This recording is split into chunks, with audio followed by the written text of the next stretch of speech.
గ్యారెంటీలు చెప్పారు. ఈ ఆడిట్లో 13 అంశాలు ఉన్నాయి. ఎన్నికలు జరిగిన తర్వాత అధికారం వచ్చేటువంటి క్రమంలో వాళ్ళు సమీక్షించుకుంటే ఎట్టి పరిస్థితులలో ఇచ్చేటువంటి హామీలను నెరవేర్చడానికి అవకాశం లేదు. కాబట్టి కాలం గడిచిన కొద్దీ ఆ దుర్మార్గం బయటపడుతుంది. కాబట్టి మసిబూసి మారేడు గాయేసి నిందలు బీఆర్ఎస్ ప్రభుత్వం మీద, బీఆర్ఎస్ పార్టీ మీద వేయాలనేటువంటి ఆలోచనతో చేసినటువంటి దుర్మార్గ ప్రయత్నం అదని ఆ రోజు మేము స్పష్టంగా అడుగడుగున బీఆర్ఎస్ పార్టీకి సంబంధించినటువంటి మీరు చేస్తున్నటువంటి ప్రకటనలు, మీరు విడుదల చేస్తున్నటువంటి శ్వేతపత్రాలన్నీ కూడా అబద్ధాల పుట్టలనేటువంటి కామెంటు మేము దాన్ని వ్యతిరేకించడం జరిగింది. అయినా తగుదునమ్మా అన్నట్టు వాళ్ళు ఒక రకంగా దబాయించేటువంటి ప్రయత్నం చేసిండ్రు. ఈ మధ్య మీరు చూసిండ్రు ఆర్బీఐ హ్యాండ్ బుక్ ఆఫ్ స్టాటిస్టిక్స్లో చాలా క్లియర్గా చెప్పింది. బీఆర్ఎస్ అంటే గడచిన బీఆర్ఎస్ ప్రభుత్వం వచ్చినాటికి ఉన్నటువంటి అప్పు 72,658 కోట్ల రూపాయలు మాకు గత ప్రభుత్వాల నుండి అప్పు సంక్రమించింది. దాంతోపాటు 18,265 రూపాయలు రుణాల గ్యారంటీల రూపాన మాకు ఆ ప్రభుత్వం నుండి వచ్చింది. ఇటీవలి కాలంలో కాంగ్రెస్ ప్రభుత్వం వచ్చినటువంటి తొలి 3 నెలల్లో చేసినటువంటి అప్పు 15,118 కోట్లు, వెరసి 1,06,041 కోట్లు ఈ 3 నెలల కాలంలో చేసినాయి. కానీ అంతకుముందు బీఆర్ఎస్ ప్రభుత్వం రాకముందు ఉన్నటువంటి అప్పులు కానీ ఇవన్నీ కలిపితే అది ఈరోజు ఉన్నటువంటి అప్పు ఎంత ప్రస్తుతం ఉన్నది? 4,28,540 కోట్లు. దీంట్లో నుండి 1,06,041 కోట్లను తీసేస్తే నికరంగా బీఆర్ఎస్ ప్రభుత్వం చేసింది 3,22,499 ఇప్పటి ప్రభుత్వం బీఆర్ఎస్ ప్రభుత్వం చేసి 10 సంవత్సరాల కాలంలో చేసినటువంటి అప్పు. దీన్ని 7 లక్షల కోట్లు అనేటువంటి దుర్మార్గం ప్రచారం చేసి మంత్రులు మాట్లాడుతూ ఉన్నారు. ఏ స్కీము అమలు కాకపోయినా ప్రజలు ప్రశ్నిస్తే లేదా ప్రతిపక్షాలు ప్రశ్నిస్తే మేము పరిస్థితిని చక్కదిద్దుతున్నామంట ఉన్నారు. పరిస్థితిని చక్కదిద్దడం కాదు, పరిపాలన చేత కావడం లేదనేటువంటి వాస్తవాన్ని ఒప్పుకోవాలి. అందుకనే నిజం నిప్పు లాంటిది, దాచేస్తే దాగని సత్యం.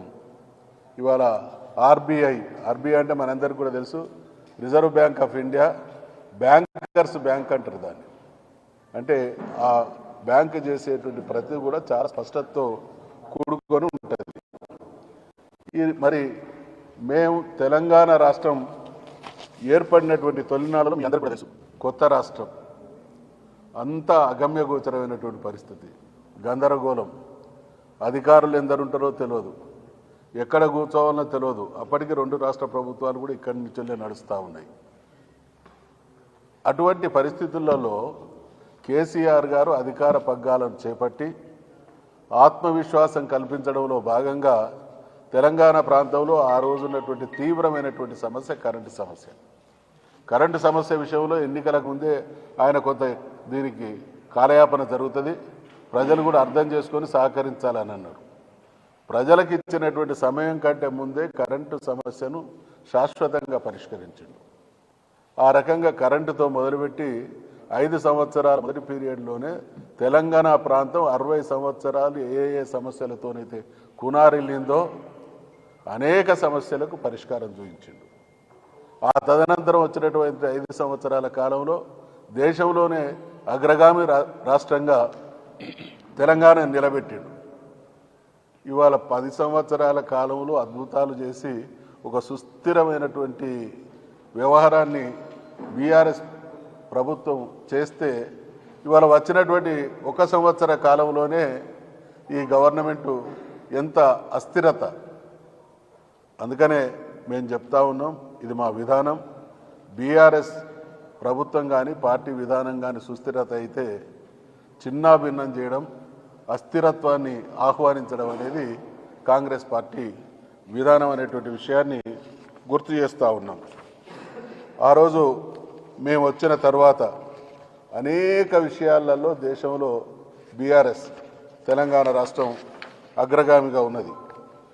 కరెంటు సమస్యల్ని పరిష్కరించడం 10 ఏళ్లలో దేశంలోనే నంబర్ 1 రాష్ట్రంగా అన్ని రంగాల్లో ఖ్యాతి పొందింది. జిఎస్డిపిలో నంబర్ 1 ఉన్నాం, తలసరి ఆదాయంలో నంబర్ 1 ఉన్నాం, తలసరి విద్యుత్ వినియోగంలో నంబర్ 1 ఉన్నాం, సాగు విస్తీర్ణం పెంచడంలో నంబర్ 1 ఉన్నాం, అటవీ విస్తీర్ణాన్ని పెంచడంలో నంబర్ 1 ఉన్నాం, దిగుబడుల్లో నంబర్ 1 ఉన్నాం, ఐటీ ఎగుమతుల్లో నంబర్ 1 ఉన్నాం, పరిశ్రమలలో నంబర్ 1 ఉన్నాం, సంక్షేమంలో నంబర్ 1 ఉన్నాం, మెడికల్ కాలేజీల్లో నంబర్ 1 ఉన్నాం, రెసిడెన్షియల్ పాఠశాలలో నంబర్ 1 ఉన్నాం, సాగునీరు తాగునీరులో నంబర్ 1 ఉన్నాం, వైద్యంలో నంబర్ 1 ఉన్నాం, పల్లె ప్రగతి పట్టణ ప్రగతి నంబర్ 1 ఉన్నాం. ఇవన్నీ బీఆర్ఎస్ పార్టీనో ప్రభుత్వమో క్లెయిమ్ చేసుకుంటున్నాయి కాదు. గవర్నమెంట్ ఆఫ్ ఇండియా కానీ ప్రపంచంలోని అనేక సంఘాలు సంస్థలు ఇచ్చినటువంటి సర్టిఫికేట్స్. ఈ రకంగా ఉన్నటువంటి పరిస్థితి నుండి ఇవాళ కాంగ్రెస్ ఏం చేస్తూ ఉన్నది? అన్ని హామీలను ఎగవేస్తూ ఉన్నది. మీరు కూడా నిత్య జీవితంలో ప్రజల మధ్యన ఉన్నారు. 2 లక్షల రూపాయల రుణమాఫీ పూర్తిగా చేసినవని అన్నారు. అసలు బహుశా నాకున్నటువంటి సుదీర్ఘ రాజకీయ చరిత్రలో ఏ ముఖ్యమంత్రి కూడా గిందరు దేవుళ్ళ మీద ప్రమాణం చేసి అబద్ధాలు ఆడినటువంటి దాఖలాలు చరిత్రలో లేవు. మన ఆరాధ్య దేవుళ్ళందరి మీద ప్రమాణం చేసి రుణమాఫీ పూర్తయిందని చెప్తే ఇవాళ ఎక్కడికక్కడ రైతులు నిలదీసేటువంటి పరిస్థితి కొనసాగుతూ ఉన్నది.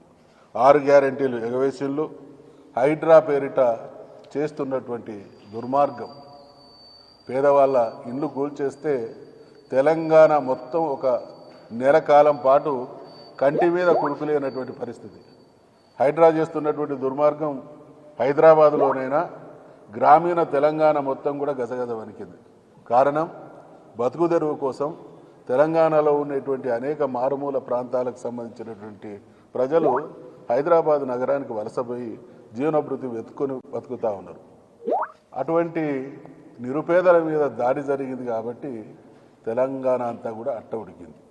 అంటే ప్రభుత్వం అధికారంలోకి వచ్చింది, హామీలు ఇచ్చింది, గ్యారంటీలే అన్నది, మీ జీవితాన్ని అద్భుతంగా మార్చేస్తామన్నది, మహిళల్ని కోటీశ్వర్లను చేస్తామన్నది, అర్హులైనటువంటి ప్రతి మహిళకు ప్రతి నెల 2,500 రూపాయలు ఇస్తానన్నది, వృద్ధులకు 2,000 నుంచి 4,000 ఇస్తానన్నది, విద్యార్థులకు బీసీల విషయంలోనైతే 5 సంవత్సరాల్లో 1,00,000 కోట్ల రూపాయలతో బ్రహ్మాండంగా మీ జీవితాలను చరిత్రలో గతంలో లేని మార్పు బీసీలు చూస్తారనేటువంటి హామీని ఇచ్చింది. సంవత్సరానికి 20,000 కోట్లు ఇస్తానన్నది. ఇప్పటి వరకు రేపు బడ్జెట్ సమావేశాలు దగ్గర పడ్డాయి. ఆ రోజు మేము లెక్కలలో నిలదీస్తాం, ప్రభుత్వ నిజస్వరూపాన్ని నీకు తెలుస్తాం. ఈ రకంగా అంటే హైడ్రాలు, అక్రమ కేసులు, లఘుచర్ల. నిన్న మీరు చూసిండు ఒక రైతును లఘుచర్లలో ఆ ఈరియా నాయక్ ఏం పాపం చేసిండు?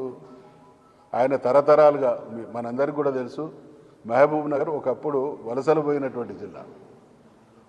ఆ జిల్లాలో ఈ నీళ్ళు వచ్చి 100 సంవత్సరాలుగా అనువైనటువంటి వ్యవసాయం సాగినా సాగకున్నా భూమిని నమ్ముకొని వ్యవసాయం చేసుకున్నటువంటి రైతులు తీరా వాళ్ళకి నీళ్ళు వచ్చి పంటలు పండే టైం వచ్చేసరికి వాళ్ళ భూములు లాగేసుకుంటున్నటువంటి దుర్మార్గానికి ఒడిగడితే ఈ భూమి మాది, ఈ భూమి మీద హక్కు మాది, మీరు చేస్తున్నటువంటి దాడి భూమి మీద కాదు మా జీవితాల మీద అని వాళ్ళు ప్రతిఘటిస్తే వాళ్ళ మీద అక్రమ కేసులు పెట్టడం, జైళ్ల పాలు చేయడం, తర్వాత కోర్టుకు తీసుకుపోవడానికి బేడీలు వేయడం. ఇంత రాక్షసత్వం ఎక్కడ ఉంటుందా? అంటే ముఖ్యమంత్రి గారి సైకాలజీ చూస్తే నేను జైలుకు పెట్టిన కాబట్టి చాలామంది జైళ్ళకు పంపాలనేటువంటి మానసిక రుగ్మత ఉన్నట్టు కనబడతా ఉన్నది. ప్రతి దానికి ఏమన్నారు చాలా సందర్భాల్లో, మీరందరూ కూడా సాక్షులు, హరీష్ రావుని జైలు ఎత్తాం, కేటీఆర్ని జైలు ఎత్తాం, కేసీఆర్ని జైలు ఎత్తాం, ప్రశ్నిస్తే జైలు ఎత్తాం, సోషల్ మీడియాలో కామెంట్స్ పెడితే జైలు ఎత్తాం, మేము హైడ్రాతో కూల్చేస్తాం, దాన్ని అడ్డగిస్తే జైలు వేస్తాం, లేదా ఆడపిల్లలకు ఫుడ్ పాయిజనింగ్ అయినా, ఏరియా నాయక్ లాంటి వాళ్ళు హాస్పిటల్కి పోయినా వాళ్ళను పరామర్శించడానికి పోతే కూడా జైలు ఎత్తాం. ఇదేం రాక్షసానందం? ఇదంతా దీనికి వెనుక ఉన్నటువంటి అసలు కారణం ఆయనకు అవగాహన రాహిత్యం, అనుభవ రాహిత్యం, అహంకారం, అభద్రత.